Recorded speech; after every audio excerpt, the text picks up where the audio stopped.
Hello शलोम, सबको जय मसीह की।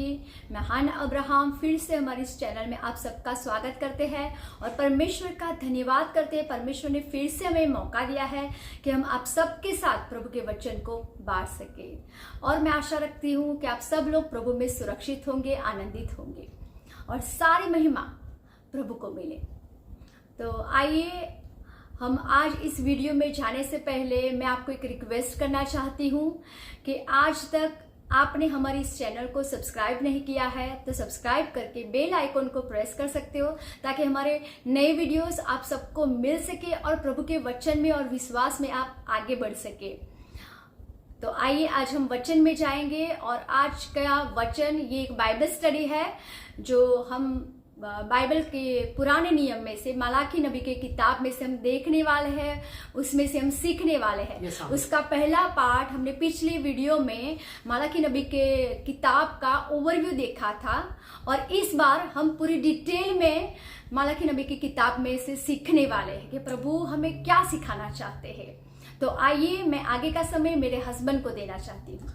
Hallelujah, praise the Lord. जितने भी व्यूअर्स इस वीडियो को देख रहे हैं उन सबको मेरी और हन्ना की ओर से जय मसीह की।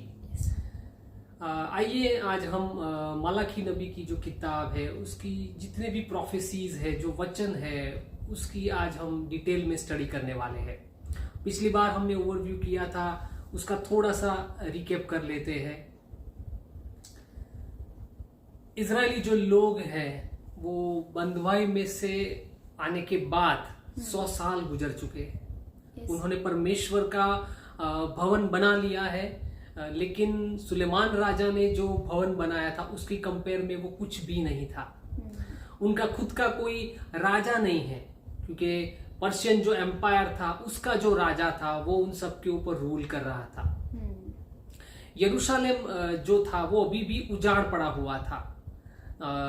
लोग जो थे वो यरूशलेम में रहने की बजाय आसपास के गांव में रहना ज्यादा पसंद करते थे। हालांकि नेहमिया जो था उन्होंने जो दीवारें जो गिर चुकी थी उनको फिर से खड़ा कर दिया था, लेकिन फिर भी इतने ज्यादा लोग यरूशलेम में रहा नहीं करते थे। फसल थी वो अच्छी नहीं हो रही थी क्योंकि बारिश नहीं हो रही थी। ऊपर से टिड्डियों के जो झुंड थे वो आकर पूरी फसलों को बर्बाद कर देते थे। और इजरायली लोगों का जो एक सपना था कि एक हमारा एक बहुत बड़ा साम्राज्य हो और हमारा खुद का एक राजा हो, वो अभी पूरा नहीं हुआ था। 100 साल गुजर गए थे, लेकिन ये उनका सपना एक सपना ही बनकर रह गया था। और इसलिए इन सब चीजों की वजह से जो इजरायली लोग थे वो लोग हताश और निराश थे और उसकी बहुत बड़ी असर उनकी रिलीजियस लाइफ के ऊपर हो रही थी। वो लोग ऐसा सोचते थे कि किस तरह से परमेश्वर को कम से कम समय दिया जाए, किस तरह से परमेश्वर को कम से कम पैसा या दान दशमांश दिया जाए। ये उनके ऊपर बहुत बुरी असर हो रही थी। उनकी रिलीजियस लाइफ के अलावा उनकी जो नैतिक लाइफ थी उसके ऊपर भी उसकी बहुत बुरी असर हो रही थी। वो लोग अन्य जाति की लड़कियों से शादी कर रहे थे, वो लोग अपनी पत्नियों को तलाक दे रहे थे। तो ये सारी परिस्थितियां यरूशलेम में थी और लोग ऐसा सोचते थे कि परमेश्वर हमारी ओर नहीं देख रहा है, हमारी इतनी बुरी हालत है फिर भी परमेश्वर कुछ नहीं कर रहे हैं, परमेश्वर को हमारी कुछ पड़ी ही नहीं है, तो हम क्यों परवाह करें, क्यों परमेश्वर के बारे में परवाह करें, क्यों परमेश्वर की जो आज्ञाएं है उसको माने। और ऐसी सारी परिस्थितियों में परमेश्वर जो है वो मलाकी नबी को भेजते हैं मैसेज लेकर। उस मैसेज के बारे में आज डिटेल में स्टडी करने वाले हैं। इस स्टडी में जाने से पहले एक बात शेयर करना चाहता हूं कि जब आप मलाकी नबी की जो किताब है उसको जब पूरी तरह से पढ़ोगे तो आप लोगों के सामने परमेश्वर का एक पिक्चर खड़ा होगा। आप परमेश्वर के एक रूप को देख पाएंगे और उसमें 3 मुख्य बातें हैं। सबसे पहली बात, मलाकी नबी ने जिस परमेश्वर के बारे में बताया है वो परमेश्वर कैसा है। वो परमेश्वर हमारा रचने वाला है, हमें रचने वाला है, हमारा उत्पन्न करता है। दूसरा, परमेश्वर के बारे में दूसरी एक बात हमें ये जानने को मिलती है कि जो परमेश्वर है वो एक महान राजा है। ही इज द किंग, वो पूरी दुनिया का राजा है और उस राजा के नीचे, उसके अंडर में हम सब लोग अपना जीवन व्यतीत कर रहे हैं। और तीसरी इंपॉर्टेंट बात मलाकी नबी की किताब में से हम जो सीखते हैं, परमेश्वर के बारे में जानते हैं, वो ये है कि हमारा जो परमेश्वर है वो सबका न्याय करने वाला है। वो एक जज है, वो न्याय करने वाला है और एक दिन हम सब लोग उसके सामने खड़े रहने वाले हैं। जो लोग नए नियम को ज्यादा पढ़ते हैं, पुराने नियम को इग्नोर करते हैं, वो लोग परमेश्वर को एक दयालु पिता के तौर पे ही जानते हैं। हाँ। कि परमेश्वर जैसे कि एक दयालु पिता है हमारा, और वो सच है। हमारा जो परमेश्वर है वो हमारा एक दयालु पिता है, उसके समान है। लेकिन जो लोग पुराने नियम को इग्नोर करते हैं या पुराने नियम के जो नबी हैं उनके बारे में स्टडी नहीं करते हैं, वो इन सब बातों को मिस कर देते हैं कि हमारा जो परमेश्वर है वो एक राजा भी है और हमें उसका ऑनर करना है, हमें उसका भय मानना है, उसका रिस्पेक्ट करना है। हाँ, तो लोग परमेश्वर के पूरे पिक्चर को नहीं जान पाते कि पूरा स्वभाव, परमेश्वर का पूरा कैरेक्टर कैसा है। Yes yes. जब हम नया नियम पढ़ते हैं, सिर्फ नया नियम पर ही फोकस करते हैं, तो उसी तरह से हम जान पाते हैं कि सिर्फ परमेश्वर सिर्फ दयालु है, परमेश्वर सिर्फ भला है, बस उतना ही जानते हैं। और इसकी वजह से हम लोग परमेश्वर का ऑनर नहीं कर पाते। yes. लेकिन अगर हमें परमेश्वर को पूरा जानना है तो पूरी बाइबल को हमें पढ़ना पड़ेगा, तभी हम पूरे दिल से परमेश्वर का ऑनर कर पाएंगे। यस, आमीन आमीन। और इवन नए नियम में भी अगर हम गॉस्पल को पढ़ेंगे, खाली गॉस्पल को पढ़ेंगे, 4 जो गॉस्पल है उसको ही अगर पढ़ेंगे और रिविलेशन जो है, प्रकटीकरण की जो किताब है, उसको अगर स्टडी नहीं करेंगे तो यीशु का जो पिक्चर है वो भी हम पूरी तरह से नहीं जान पाएंगे। हम बैलेंस व्यू जो यीशु का है वो नहीं समझ पाएंगे। यस, क्योंकि हाँ, जब पहली बार जब यीशु आए तो एक मेमने के तरह आए वो, और जब सेकंड कमिंग में आने वाले हैं तो एक राजा की तरह आने वाले हैं। यस, आमीन। गॉस्पल में जब हम यीशु को देखते हैं तो वो एक मेमना है जो पूरी दुनिया का जो पाप है उसको अपने सर के ऊपर ले रहा है। लेकिन रिविलेशन की किताब में यीशु का जो पिक्चर है वो एक राजा है जो एक घोड़े के ऊपर सवार होकर आ रहा है।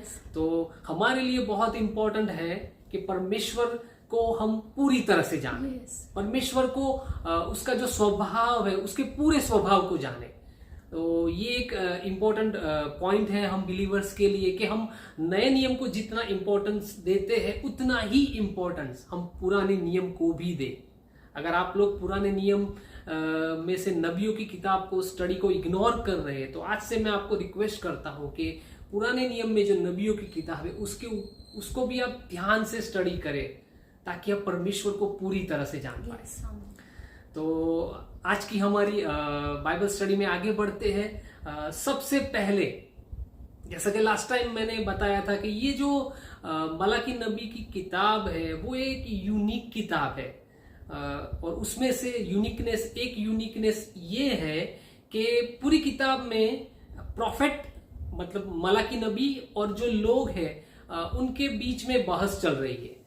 वो लोग एक दूसरे को क्वेश्चन करते हुए देख रहे हैं। मलाकी नबी जब कुछ कहते थे तो सामने लोग क्वेश्चन खड़ा कर देते थे। जैसे कि वो लोग उसकी शुरुआत में जब मलाकी नबी से ये पूछते हैं कि परमेश्वर ने कब हमसे प्यार किया।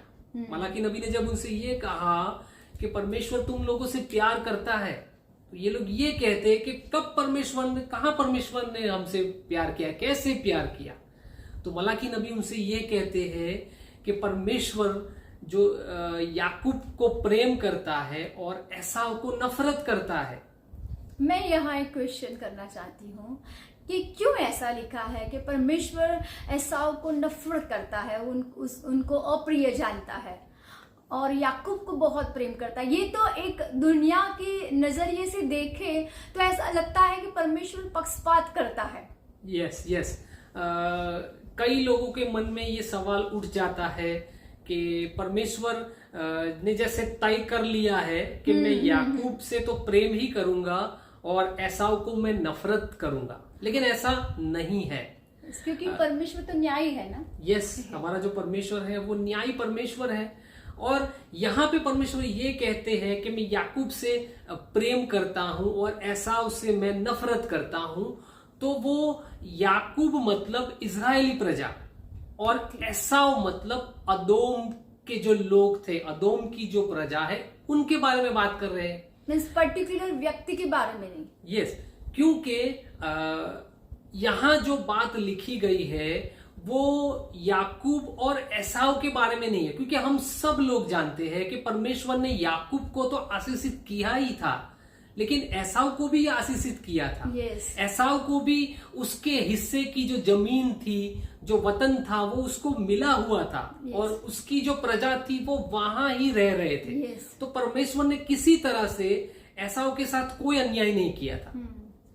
लेकिन परमेश्वर जो बात कर रहे हैं वो रिसेंट पास्ट की, एकदम नजदीक के भूतकाल की यहाँ पे बात कर रहे हैं। जब बेबीलोन एम्पायर जो था, जब वो यरूशलेम के ऊपर चढ़ाई करने आया, तब जो एसाव के जो वंशज थे, जो अदोमी लोग थे, उन्होंने क्या किया कि वो लोग बेबीलोनियन के साथ मिल गए। मतलब जो बेबीलोनियन के जो सैनिक थे, जब वो इजरायली लोगों को मार रहे थे, तो अदोमी लोग भी उनके साथ शामिल हो गए और उन्होंने भी इजरायली लोगों के ऊपर अत्याचार किया। और इसके बाद, इस घटना के बाद परमेश्वर ने अदोम के जो लोग थे उनको कड़ी शिक्षा की।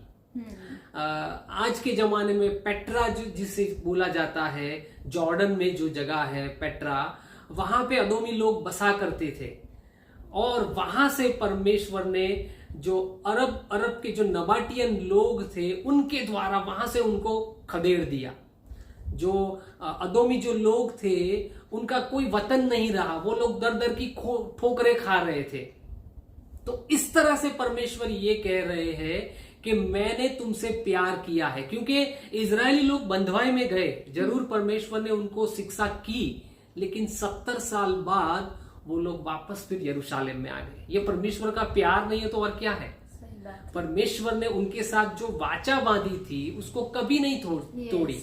हालांकि जरूर परमेश्वर ने उनको शिक्षा की, 70 साल के लिए वो लोग बंधुआई में रहे, लेकिन जब 70 साल खत्म हुए तो परमेश्वर जो अपनी प्रजा थी उसे अपने वतन में वापस लेके आया। क्योंकि हमारा परमेश्वर वाचा का परमेश्वर है। यस, तो मलाकी नबी उनको ये जवाब देते हैं कि परमेश्वर ने इस तरह से तुमसे प्यार किया है कि तुम लोग बंधुआई में गए थे, 70 साल बंधुआई में रहे, लेकिन परमेश्वर तुम लोगों को भूल नहीं गया था। तुम्हारी शिक्षा खत्म होते ही परमेश्वर तुम्हें अपने वतन में वापस लेके आया।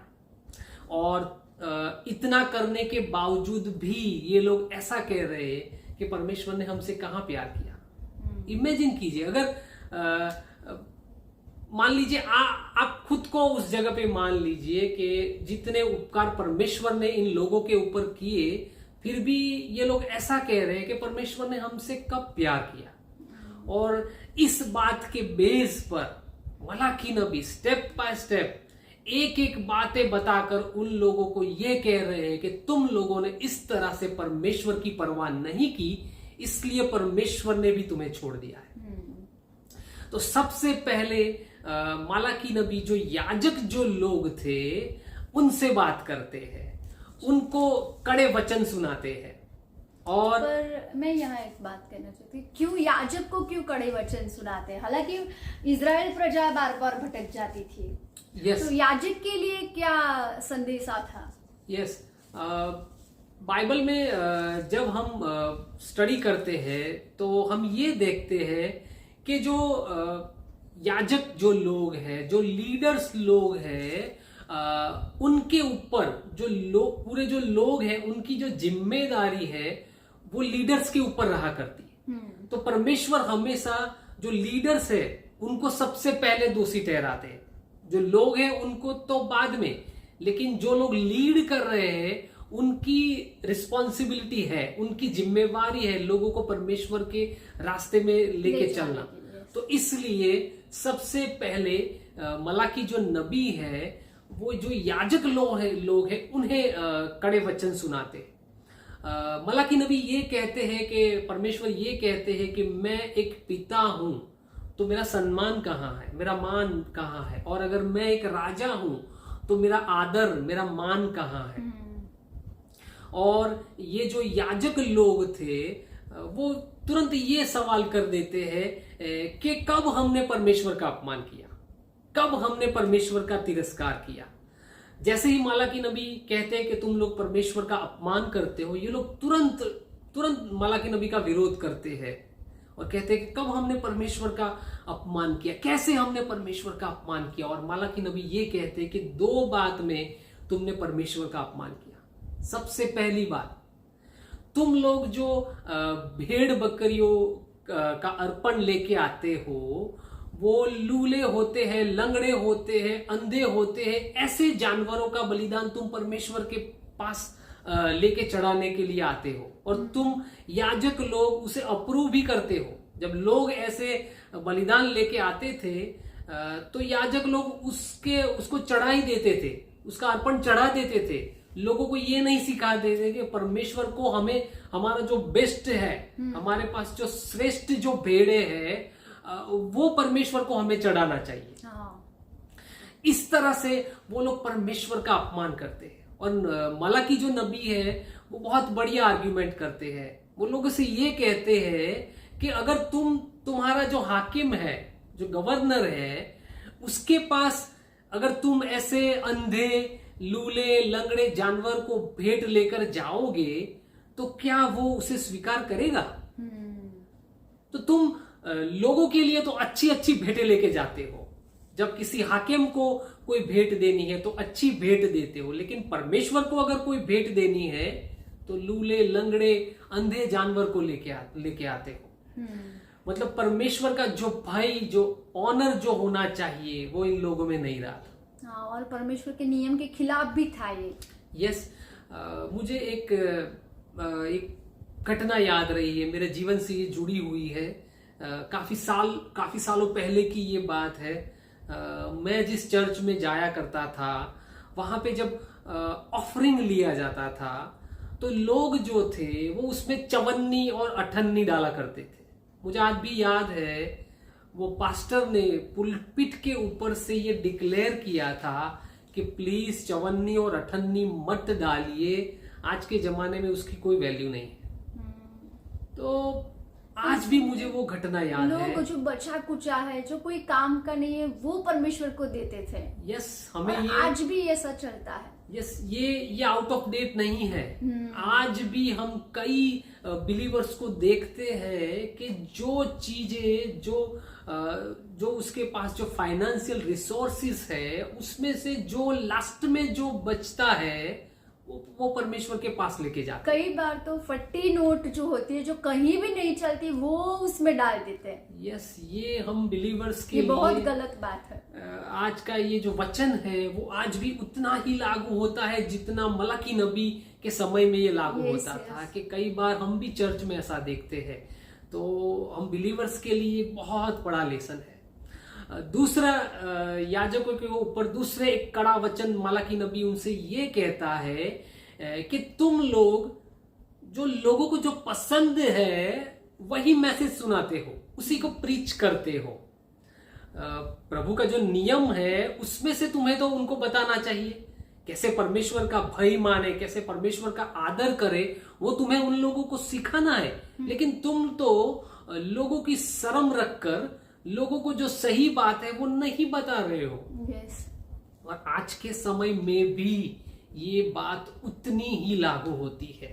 ये बात उतनी ही रिलेवेंट है, क्योंकि पास्टर्स को ऐसा डर होता है कि अगर हम सच कहेंगे ना तो चर्च में से लोग चले जाएंगे। यस, हमारे भेड़े कम हो जाएगी। यस, जो लोग वचन की सेवा देते हैं चर्च में, उनके ऊपर ये एक प्रेशर रहता है, जैसे कि वो लोग जैसे ऐसा सोचते हैं कि जो लोगों को जो पसंद है वही प्रीच किया जाए। अगर कुछ पसंद नहीं है ऐसा प्रीच करेंगे तो शायद उन लोगों को फिर से वचन की सेवा के लिए नहीं बुलाया जाएगा, या फिर चर्च में आने वाले जो बिलीवर्स है वो खफा हो जाएंगे।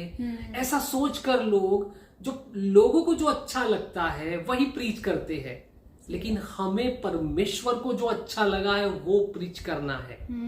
लोगों को चाहे अच्छा लगे या ना लगे, हमें परमेश्वर का जो नियम है, जो वचन है, उसे प्रकट करना चाहिए। और तो ही हम कलीसिया को बचा पाएंगे। यस, और तो ही हम कलीसिया को तैयार कर पाएंगे यीशु के आने तक। यस यस, आमीन। तो ये दो बातें जब लोग कहते हैं मलाकी नबी को किस तरह से हमने परमेश्वर का अपमान किया, तो मलाकी नबी तुरंत ये कहते हैं कि ये जो लूले लंगड़े जानवरों को चढ़ाकर और जो मैसेज परमेश्वर लोगों को देना चाहता है, जो वचन परमेश्वर लोगों को देना चाहता है, वो ना देकर तुम लोगों को खुश करने के लिए जो वचन उनके सामने लेके जाते हो, इस तरह से तुम परमेश्वर का अपमान करते हो। और मलाकी नबी उनसे ये भी कहते हैं कि तुमने वाचा को तोड़ा है। जो लेवी, जो याजक लोग थे, उनके साथ परमेश्वर ने ये वाचा बांधी थी कि तुम लोगों को कुछ काम नहीं करना है, बस परमेश्वर का जो भवन है उसमें तुम लोगों को काम करना है। कोई वर्क दूसरा नहीं करना है, पैसा कमाने नहीं जाना है। और तुम लोगों की जो रोजी रोटी है वो तो जो भेड़े बकरियां चढ़ाई जाएंगी, लोग जो अर्पण लेके आएंगे, उसमें से ही तुम्हारा घर चलेगा। तुम लोगों को और कुछ काम करने की जरूरत नहीं है, लेकिन तुम्हें लोगों को मेरा वचन सुनाना है, तुम्हें लोगों को मेरा भय मानना सिखाना है, तुम्हें लोगों को सिखाना है कि वो मेरा आदर करे। और तुम्हारे घर का चूल्हा तो जल रहा है, लेकिन लोगों को मेरे प्रति जो आदर होना चाहिए वो तुम उन्हें नहीं सिखा रहे। और परमेश्वर उन्हें कड़ी चेतावनी देते हैं कि अगर तुम इस तरह से ही करोगे तो आने वाला तुम्हारा जो वंश है उसे मैं खत्म कर दूंगा। एक कड़ी चेतावनी याजकों को यहाँ दी जा रही है। ये आज के लिए भी उतना ही लागू होता है। यस, मैंने पिछली बार भी वीडियो में कहा था कि मलाकी नबी की किताब में जो मैसेजेस है, जो वचन है, वो आज का हमारा जो समय है, जो हमारे जो बिलीवर्स लोग हैं, उन्हें भी उतना ही लागू हो रहा है। पास्टर्स को भी उतना ही लागू होता है। यस यस, पास्टर्स को ही कलीसिया को तैयार करना है, अपनी भीड़ों को तैयार करना है। अगर वो सही तरह से सिखाएंगे नहीं तो कलीसिया अंधकार में ही जाएंगे। यस यस, आमीन। आज भी कई बार लोगों को हमने वर्शिप में या चर्च सर्विस में बहुत लापरवाह हम देखते हैं। जब वर्शिप की बात आती है तो मैंने भी कई बार देखा है जो वर्शिप लीडर है उसको इतना एफर्ट लगाना पड़ता है लोगों को अपने साथ वर्शिप में खींचने के लिए। वो इतना ट्राई करता है जैसे लोग उसमें शामिल ही नहीं हो रहे। लोग ऐसा सोचते ही नहीं है कि हम किसी आदमी के सामने या पास्टर के सामने नहीं खड़े हैं, हम सर्वशक्तिमान परमेश्वर के सामने खड़े हैं। तो ये एक बहुत इंपॉर्टेंट मैसेज है हमारे लिए। परमेश्वर यहां तक वचन में ये भी कहते हैं कि इससे अच्छा तुम जो ये लूले लंगड़े जानवर मुझे चढ़ाते हो, इससे अच्छा तो ये होता कि कोई आकर मेरे भवन का जो दरवाजा है उसे बंद कर देता। मतलब परमेश्वर ये कह रहे हैं कि ऐसी वर्शिप मुझे नहीं चाहिए, मत करो मेरी वर्शिप। अगर इस तरह से करनी है तो मत करो। हम बिलीवर्स के लिए ये एक इंपॉर्टेंट मैसेज है। जब हम चर्च में जाते हैं, चर्च सर्विस में जाते हैं, वर्शिप में खड़े होते हैं, तो परमेश्वर के साथ हमारी नजदीकी तो बहुत लोगों को दिखती है, लेकिन परमेश्वर का जो रिस्पेक्ट है, जो ऑनर है, वो क्या दिखता है या नहीं। कुछ लोग ऐसे सोचते हैं चलो 2-4 गाने गा लेते हैं। ये मत भूलिए, हम सर्वशक्तिमान परमेश्वर के सामने खड़े हैं। बहुत इंपॉर्टेंट मैसेज है हम बिलीवर्स के लिए। कई बार तो वर्शिप में ऐसा होता है कि सब लोग ऐसा मानते हैं कि चलो बड़े बड़े इंस्ट्रूमेंट बजाएंगे, बहुत जोर से बजाएंगे तो बहुत अच्छी वर्शिप लगेगी, बहुत जोर जोर से गाना गाएंगे तो बहुत अच्छी वर्शिप लगेगी। लेकिन ऐसा नहीं है मेरे प्रियो। जब हम पूरे दिल से परमेश्वर का आदर करते हैं, चाहे हमारे पास इंस्ट्रूमेंट हो या ना हो, चाहे जो हमारी आवाज है वो सुरीली हो या ना हो, लेकिन हम हार्ट से अगर परमेश्वर का ऑनर करेंगे तो हमारी वर्शिप परमेश्वर के आगे जरूर मानी होगी। यस यस, आमीन। और फिर आगे जो मलाकी नबी है, जो लोग है, जो आम लोग है, उनको कड़े वचन सुनाते हैं। जो लेवी जो याजक लोग थे उन्होंने तो वाचा का भंग किया था। जो लोग थे उन्होंने भी वाचा को तोड़ी थी। कैसे? वो लोग जो अन्य जाति की जो लड़कियां थी उनसे शादी किया करते थे। एक वचन पढ़ना चाहेंगे, मलाकी नबी की किताब और इसका 2 अध्याय और 11वीं आयत। हाँ। यहूदा ने विश्वासघात किया है और इज़राइल में और यरूशलेम में घृणित काम किया गया है, क्योंकि यहूदा ने पराई देवता की कन्या से विवाह करके यहोवा के पवित्र स्थान को जो उसका प्रिय है अपवित्र किया है। यस, पराई देव की पुत्री के साथ लग्न किया है। मतलब परमेश्वर ये कहना चाहते हैं कि जो इजरायली जो लोग थे वो अन्य जाति की जो लड़कियां थी उनसे शादियां किया करते थे।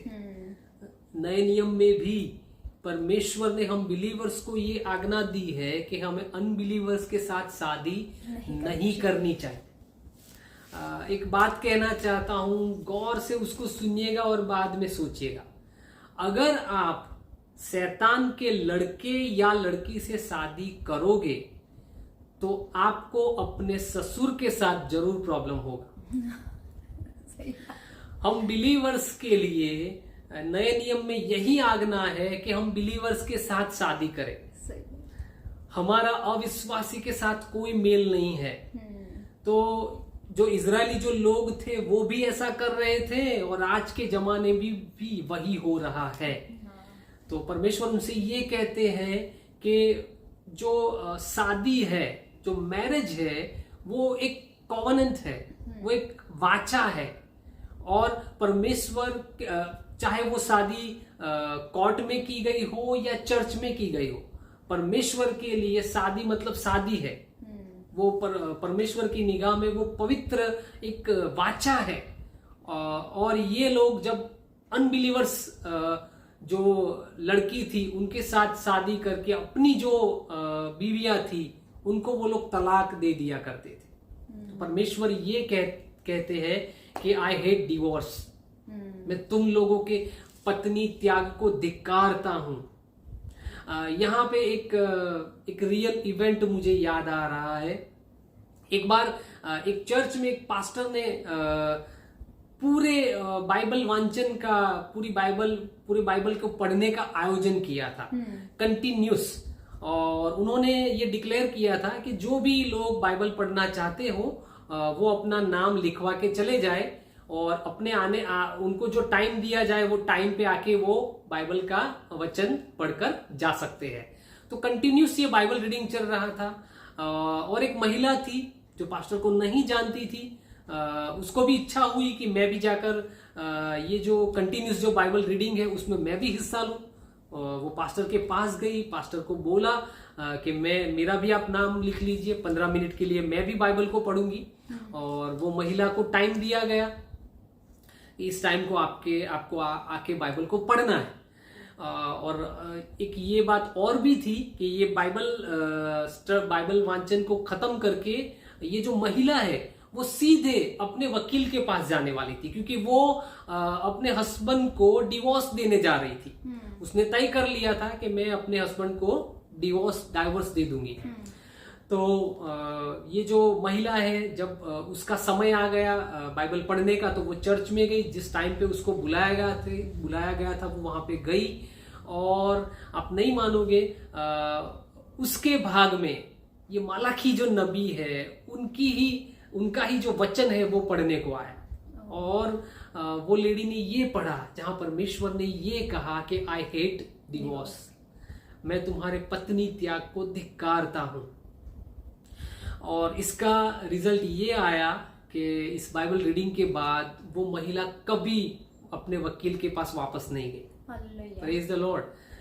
कुछ लोग इसे कोइंसिडेंट कहेंगे, लेकिन मैं ये कहता हूं कि परमेश्वर जानता है कि अपने लोगों के साथ उसे कैसे बात करनी है। और आज भी परमेश्वर का वचन जीवंत वचन है, आज भी परमेश्वर का वचन काम करता है। यस, आज भी ये जो बाइबल के जो वचन है वो लोगों के साथ आज भी बात करते हैं और लोगों का जो जीवन है वो बदल जाता है। यस।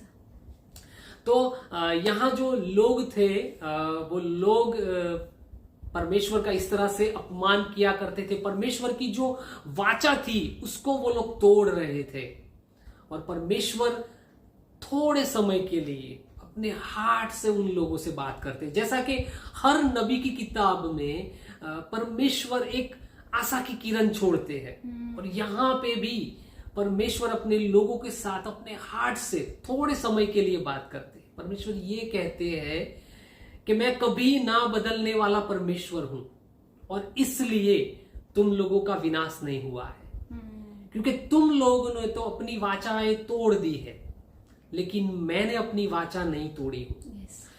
तुम लोग तो मुझे छोड़कर मुझसे दूर चले गए हो, लेकिन मैंने ऐसा नहीं कहा है। आज भी अगर तुम लोग मेरे पास वापस लौट आओगे तो मैं तुम्हारे पास वापस लौट आऊंगा। परमेश्वर ये कहता है कि तुम लोग अगर मेरे पास वापस आओगे तो मैं तुम्हारे पास वापस आऊंगा। हमारा जो परमेश्वर है वो हमेशा हमें रिस्पॉन्ड करता है, हमें प्रतिभाव देता है। अगर हम परमेश्वर से दूर चले जाएंगे तो परमेश्वर हमसे दूर चला जाता है, लेकिन अगर हम परमेश्वर के पास वापस आते हैं तो परमेश्वर भी हमारे साथ वापस आता है। बाइबल में हमारा और परमेश्वर का जो रिलेशनशिप है वो बहुत यूनिक है। कई लोग ऐसा सोचते हैं कि बाइबल में जो परमेश्वर है वो तो ऐसा परमेश्वर है, वो दूर कहीं स्वर्ग में बैठा है और उसके मन में जो आता है वो तय कर देता है और फिर उस हिसाब से सब कुछ होता है। ऐसा नहीं है। हमारा परमेश्वर हमेशा हमें प्रतिभाव देता है। अगर हम अपना मन बदल देते हैं तो परमेश्वर अपना मन बदल देते हैं। अगर हम पश्चाताप करते हैं तो परमेश्वर भी पश्चाताप करते हैं। मतलब परमेश्वर भी अपना मन बदल देते हैं, हमारे लिए जो योजना है उसे चेंज कर देते हैं। जब हम मन फिराते हैं तो परमेश्वर भी मन फिराते हैं। जब हम परमेश्वर के पास वापस लौटते हैं तो परमेश्वर भी हमारे पास वापस लौटते हैं। और यहाँ परमेश्वर लोगों से ये कह रहे हैं कि मेरे पास लौट आओ, वापस लौट आओ तो मैं भी तुम्हारे पास लौट आऊंगा। हमारा परमेश्वर, यहाँ परमेश्वर की भलाई दिखती है। ये परमेश्वर ऐसा नहीं है कि हमें अगर हम बुरे काम में फंस गए तो परमेश्वर हमें टोटली छोड़ देता है। जब हम अपने कामों से तौबा करते हैं तो परमेश्वर भी हमारे पास लौट आते हैं। और परमेश्वर ने जो पर्पस हमारे लिए रखा है, जो आशीष रखी है, वो परमेश्वर हमें देते हैं। यस आमीन। तो हमारा परमेश्वर भला परमेश्वर है। यस यस आमीन। और आगे जो मलाकी नबी है वो लोगों को डांटते हैं कि तुम लोग परमेश्वर के बारे में गलत गलत बातें बोलते हो। जैसे कि ये जो इजरायली जो लोग थे वो परमेश्वर के बारे में ऐसा कह रहे थे कि न्याय करने वाला जो परमेश्वर है वो कहाँ है। हमारे ऊपर इतना सारा अत्याचार हो रहा है, हमारे साथ बुरी बात हो रही है, जो बुरे लोग हैं वो लोग सफल हो रहे हैं, जो अच्छे लोग हैं उनके ऊपर अत्याचार हो रहा है, तो फिर इंसाफ करने वाला परमेश्वर है कहाँ। मलाकी नबी ये कहते तुम ऐसा नहीं कह सकते। परमेश्वर न्याय करने में विलंब कर रहे, उसका मतलब ये नहीं है कि परमेश्वर अन्यायी है। परमेश्वर तो ये चाहते हैं कि सब लोग बच जाएं, इसलिए वो विलंब करते हैं। आज भी कई लोगों को ये प्रश्न होता है, जब दुनिया में इतने बुरे काम होते हैं, अत्याचार होते हैं, परसिक्यूशन होता है बिलीवर्स पर, तब सब लोगों को ये प्रश्न होता है कि कितने लोग ऐसा प्रश्न करते हैं कि परमेश्वर कहाँ है। परमेश्वर देखता नहीं है, परमेश्वर उन लोगों को क्यों नहीं बचाता, परमेश्वर क्यों न्याय नहीं करता। तो मेरे प्रियो, आज की इस किताब में आपके लिए जवाब है। यस आमीन।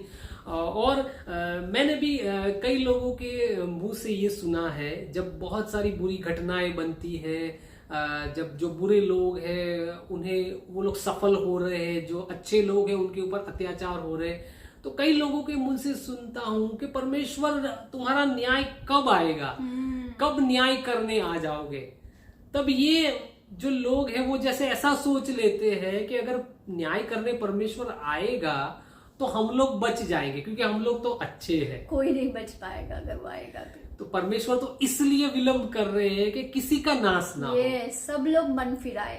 और आगे आगे जो वचन है उसमें परमेश्वर यही बात कह रहे हैं कि तुम लोग ऐसा कहते हो कि परमेश्वर न्याय नहीं करता है, न्याय करने में क्यों विलंब कर रहा है। लेकिन जब परमेश्वर न्याय करने आएगा तो परमेश्वर सबसे पहले तुम लोगों का न्याय करेगा। जैसे कि बाइबल में नए नियम में भी ये लिखा है कि परमेश्वर अपने न्याय की शुरुआत अपने घर से करेंगे और बिलीवर्स का न्याय होगा। यस, और जब वो न्याय करेंगे तो क्या तुम लोग टिक पाओगे? मलाकी नबी उनसे ये कहते हैं। आइए आगे की जो वर्ष है वो मैं पढ़ना चाहता हूं। इसमें यूहन्ना जो बपतिस्थ है उनके बारे में भविष्यवाणी है और हमारे प्रभु यीशु मसीह के बारे में भी भविष्यवाणी है।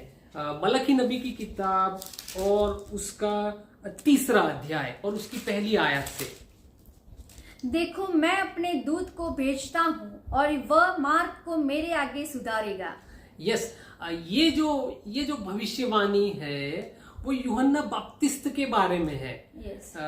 और ये हमें नए नियम में यीशु के आने से पहले जब यूहन्ना बपतिस्थ आए तब ये भविष्यवाणी पूरी हुई। यस। आगे, और प्रभु जिसे तुम ढूंढते हो वो अचानक अपने मंदिर में आ जाएगा। हाँ, वाचा का वह दूत जिसे तुम चाहते हो, सुनो वो आता है, सेनाओं के यहोवा का यही वचन है। परंतु उसके आने के दिन को कौन सह सकेगा, और जब वह दिखाई दे तब कौन खड़ा रह सकेगा?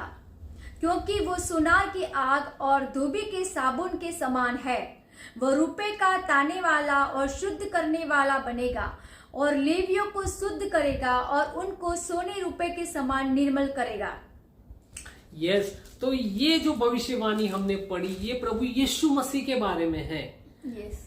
यीशु एक दिन इस पूरी दुनिया का न्याय करने आने वाले हैं और यहाँ पे क्लियरली लिखा है कि परमेश्वर ये कहते हैं कि जिस वाचा की दूत की तुम लोग राह देख रहे हो वो जब आएगा तो क्या उसके सामने तुम लोग खड़े रह पाओगे?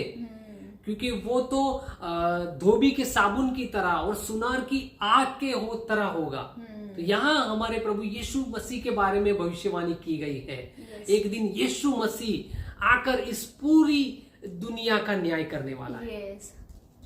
तो यहाँ परमेश्वर उनसे ये कहते हैं कि तुम लोग ये कहते हो कि परमेश्वर न्याय करने में विलंब कर रहे हैं, परमेश्वर न्याय कर नहीं रहे, तो जब मैं न्याय करूंगा तो क्या तुम लोग टिक पाओगे? और आगे एक लिस्ट दी गई है कि कौन कौन लोग होंगे जब परमेश्वर न्याय करने आएंगे तो वो लोग नहीं बचेंगे। जैसे कि जादू टोना करने वाले हैं, जो लोग अनाथ और जो विधवा जो महिलाएं उनका जो हक है उसको छीन लिया करते हैं, जो लोग व्यभिचार करने वाले हैं, जो लोग जादू टोना करने वाले हैं, जो लोग जो परदेसी जो लोग हैं उनका जो हक छीन लेने वाले हैं, वो सब लोगों में से कोई नहीं बचेगा। और आगे मलाकी नबी फिर से उन्हें ये कहता है कि तुम लोगों ने परमेश्वर को लूटा है। और जब ये बात सुनते हैं तो लोग गुस्से हो जाते हैं, जैसे कि वो लोग तो बहुत ही निर्दोष लोग थे, वो अपने आप को बहुत इनोसेंट मानते थे ये लोग। और जैसे ही मलाकी नबी ने ये पूछा कि तुम लोग परमेश्वर को लूटते हो, तो तुरंत मलाकी नबी से सवाल करते हैं, कैसे हमने परमेश्वर को लूटा? तुम ज्यादा ही कुछ बोल रहे हो, तुम्हें कुछ पता नहीं, तुम हम पे गलत इल्जाम लगा रहे हो, कहां हमने परमेश्वर को लूटा? और मलाकी नबी तुरंत जब ये जवाब देते हैं कि परमेश्वर का जो दशमांश है और उसे जो ऑफरिंग जो देना है वो न देकर तुमने परमेश्वर को लूटा है, तब पिन ड्रॉप साइलेंस, कोई कुछ नहीं बोलता। मलाकी नबी जब ये कहते हैं तो वो लोग सब चुप हो जाते हैं। पुराने नियम में जो मूसा जो नबी थे उनका जो नियम शास्त्र था उसमें ये एक नियम था कि लोगों को उनकी जो फसल है, उनकी जितनी भी आय है, आवक है, उसमें से दशमांश प्रभु को देना है। और प्रभु ने ये कहा था कि अगर तुम अपना दशमांश, अपना ऑफरिंग परमेश्वर को चढ़ाओगे तो तुम लोग आशीषित होंगे, लेकिन अगर नहीं चढ़ाओगे तो तुम्हारे ऊपर श्राप आएगा। और ये सब लोग श्राप के अंडर थे। जैसा कि मैंने पहले बताया कि फसलें बर्बाद हो रही थी, टिड्डियों के झुंड आकर फसल को बर्बाद कर देते थे, बारिश नहीं हो रही थी। क्यों? क्योंकि ये लोग परमेश्वर को जो दशमांश देना चाहिए, जो ऑफरिंग देना चाहिए, वो नहीं दे रहे थे। Praise the Lord. हम लोग इस नियम के अंडर में नहीं है। हम लोग मूसा का जो नियम शास्त्र था उसके अंडर, वो लॉ के अंडर में नहीं है। yes. हम लोग यीशु के नियम के अंडर है, यीशु के लॉ के अंडर में है। और नया नियम ये सिखाता है कि जो खुशी से जो अर्पण लाता है, परमेश्वर ऐसे लोगों को चाहता है। yes. लेकिन पुराने नियम में ये जो दशमांश का जो नियम था वो तो ये था कि अगर तुम दशमांश नहीं दोगे तो तुम्हारी तीसरी और चौथी पीढ़ी तक तुम्हारे ऊपर श्राप आएगा। तो परमेश्वर उनसे ये कहते हैं कि अगर तुम लोग आशीषित होना चाहते हो तो जो दशमांश है, जो ऑफरिंग है, वो मेरे भवन में लेकर आओ। और फिर देखो, मैं आकाश की बारियां को खोल दूंगा, जो हेवनली जो विंडोज है उसको ओपन कर दूंगा और तुम्हारे ऊपर आशीष बरसाऊंगा। मतलब मैं बारिश तुम्हारे ऊपर भेजूंगा। तो हम बिलीवर्स के लिए यहाँ एक मैसेज है कि हम लोग मूसा के नियम के अंडर में नहीं है, लेकिन यीशु के नियम के अंडर में है। और जो लोग खुशी से हमें देना चाहिए वो प्रीच करते हैं, वहां मैं ये मानता हूं कि लोग दशमांश से भी ज्यादा परमेश्वर को भेंट चढ़ाते हैं, क्योंकि हम यीशु की ग्रेस के अंदर है, यीशु की कृपा के अंदर है। Yes yes. जो लोग, परमेश्वर कभी ये नहीं चाहते कि हम डर कर या कचुआते हुए मन के साथ, मतलब कुड़कुड़ाते हुए हम परमेश्वर के सामने भेंट लेके जाए। ऐसी भेंट परमेश्वर को नहीं चाहिए। yes. परमेश्वर यही चाहते हैं कि हम लोग आनंद से, और परमेश्वर को क्यों भेंट चढ़ाए? क्योंकि परमेश्वर ने हमारा छुटकारा किया है, क्योंकि परमेश्वर ने हमारा उद्धार किया है, क्योंकि परमेश्वर ने हमारे लिए बलिदान दिया है। इसलिए ये आभार प्रकट करने के लिए हम भेंट लेकर जाते हैं। yes. नए नियम में ये कॉन्सेप्ट है। और आगे फिर ये लोगों को मलाकी नबी ये कहते हैं कि तुम परमेश्वर के बारे में गलत गलत बातें बोलते हो, तुम परमेश्वर की इस तरह से निंदा करते हो जब तुम ये कहते हो कि परमेश्वर की जो सेवा करना है वो कुछ काम का ही नहीं है, क्योंकि जो बुरे लोग हैं वो भी आबाद हो रहे हैं और जो अच्छे लोग हैं उनका कुछ भला नहीं हो रहा है। तो क्यों परमेश्वर के बारे में परवाह करें? जब तुम ऐसा कहते हो तब तुम परमेश्वर की निंदा करते हो, ऐसा मलाकी नबी उनसे कहते हैं। अब यहां पे एक क्वेश्चन खड़ा होता है, क्या मलाकी नबी का मैसेज सुनकर इन लोगों ने अपना जीवन बदला, अपने मन को फिराया है? क्या ये लोगों ने ये जो परमेश्वर का जो मैसेज था उसको रिस्पॉन्स दिया? जैसे कि जो हागाई जो नबी थे और जकरिया जो नबी थे, उनका मैसेज सुनकर लोगों ने रिस्पॉन्स दिया था, प्रतिभाव दिया था। लेकिन जब मलाकी नबी अपना ये जब वचन लेके आए तो क्या लोगों ने रिस्पॉन्स दिया? इसका आंसर ये है, कुछ लोगों ने दिया, सब ने नहीं। और आगे वहां पे लिखा है कि ये जो जब लोगों ने मलाकी नबी का जब मैसेज सुना तो कुछ लोग कुछ घरों में इकट्ठा हुए। कोई एक घर में, कुछ लोग वहां पे, दूसरे कोई घर में, कुछ लोग वहां पे। और वो लोग वहां पे जो मैसेंजर था उसके बारे में डिस्कस करने नहीं बैठे थे, परमेश्वर का जो मैसेज था उसके ऊपर वो लोग डिस्कस कर रहे थे। वो लोग ये सोच रहे थे कि परमेश्वर ने जो वचन भेजा है वो तो हमारे लिए है, हमें अपने जीवन को बदलने की जरूरत है। परमेश्वर जो कह रहे हैं वो सच कह रहे हैं, हमें पश्चाताप करने की जरूरत है। जो मैसेज दिया है उसे रिस्पॉन्स देने की हमें जरूरत है, अपने मन को भी बदलना है। यस। और वहां पे ये लिखा है कि परमेश्वर ने उनका नाम एक पुस्तक में लिखा। ये एक इम्पोर्टेंट एक बात है हमारे लिए। जब हम चर्च में जाते हैं और जब मैसेज को पढ़ते हैं तब परमेश्वर हमसे खुश नहीं होता है, लेकिन वो मैसेज सुनने के बाद जब हम उसे रिस्पॉन्स देते हैं, जब प्रतिभाव देते हैं, जब अपने में कुछ चेंज लाने का ट्राई करते हैं, तब परमेश्वर खुश होते हैं और तब परमेश्वर हमारा नाम अपनी किताब में लिखता है। यस। और एक दिन, न्याय के दिन भी सब पुस्तकें, सब किताबें खोली जाएंगी यस। और उसमें जीवन का पुस्तक भी होगा। और अगर उसमें आपका नाम नहीं है तो उससे अच्छा ये होता कि आपका जन्म ही ना हुआ होता। यस। हमारा नाम जीवन के पुस्तक में हो, वो बहुत जरूरी है।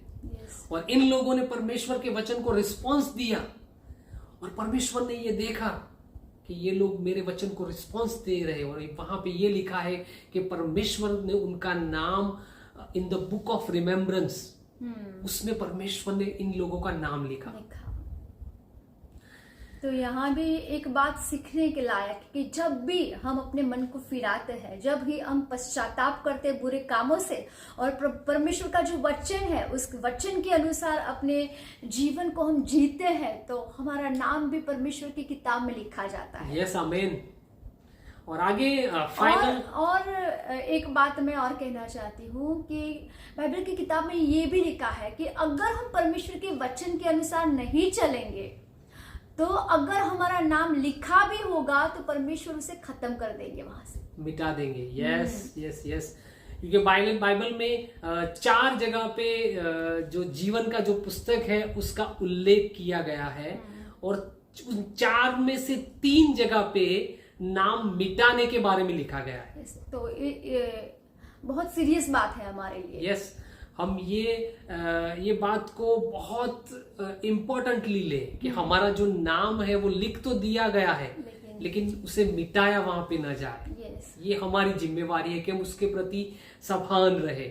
आगे उसका ये लास्ट चैप्टर है, 4था अध्याय, और वहां पे the day of the Lord फिर से आता है। जैसे कि हमने जितने ये माइनर जो प्रॉफिट्स है उनका स्टडी किया, सब में the day of the Lord, प्रभु का दिन, न्याय का दिन, उसके बारे में सब प्रॉफिट्स में आता है। और मलाकी नबी की किताब में भी प्रभु के दिन के बारे में लिखा गया है। वो दिन आएगा जब हिसाब किताब होगा, जब अकाउंट सेटल किए जाएंगे।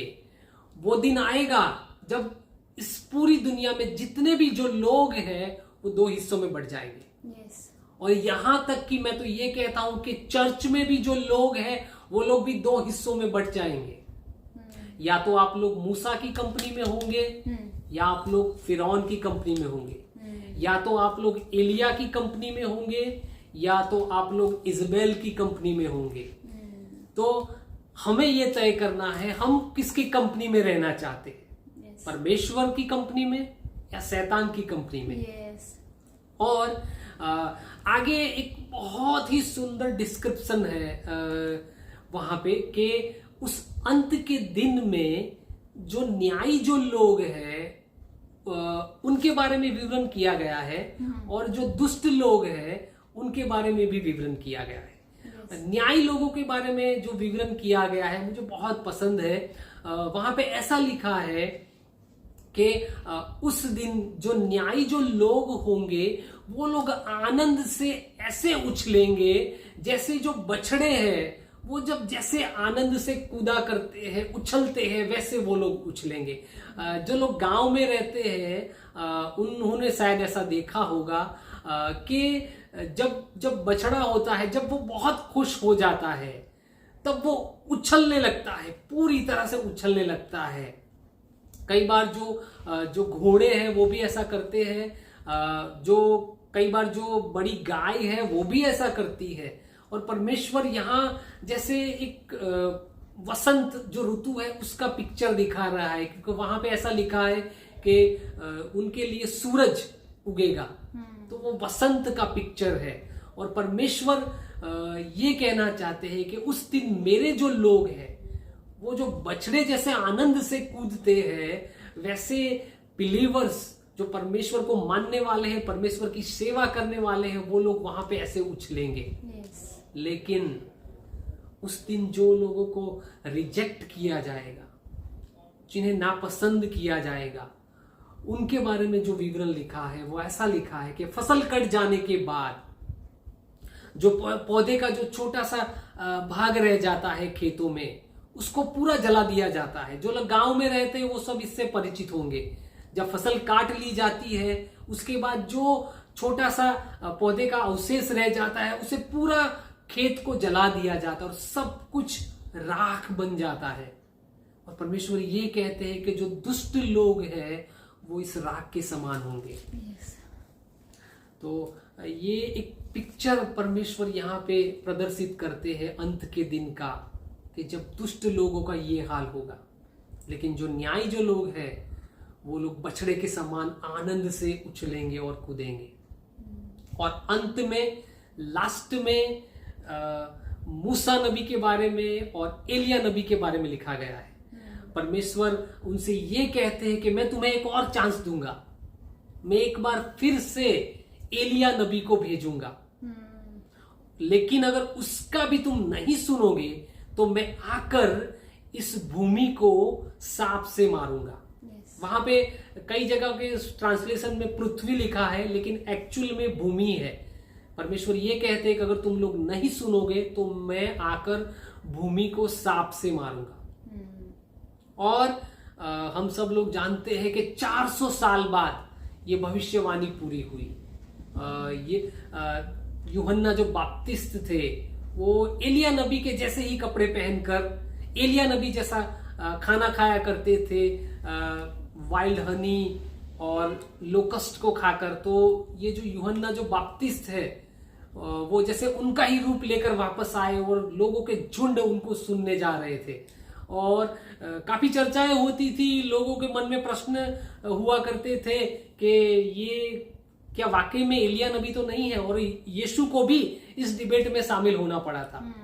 2 बार यीशु को इस डिबेट में शामिल होना पड़ा और यीशु ने ये कहा था कि एलिया नबी आ चुका है और वो मेरा कजिन यूहन्ना है। तो मलाकी नबी की किताब बहुत इंपॉर्टेंट मैसेज हम सब बिलीवर्स के लिए, और आशा रखता हूं कि इस मैसेज के द्वारा आप लोग बहुत कुछ सीखे होंगे और परमेश्वर इन वचनों को हमें अपने लाइफ में इंप्लीमेंट करने के लिए सहाय और मदद करे। बहुत अद्भुत, बहुत अच्छी और अद्भुत बाइबल स्टडी रही हमारे लिए, बहुत कुछ सीखने को मिला। और मैं आशा रखती हूँ कि आपके लिए भी ये समय बहुत आशीषित रहा होगा।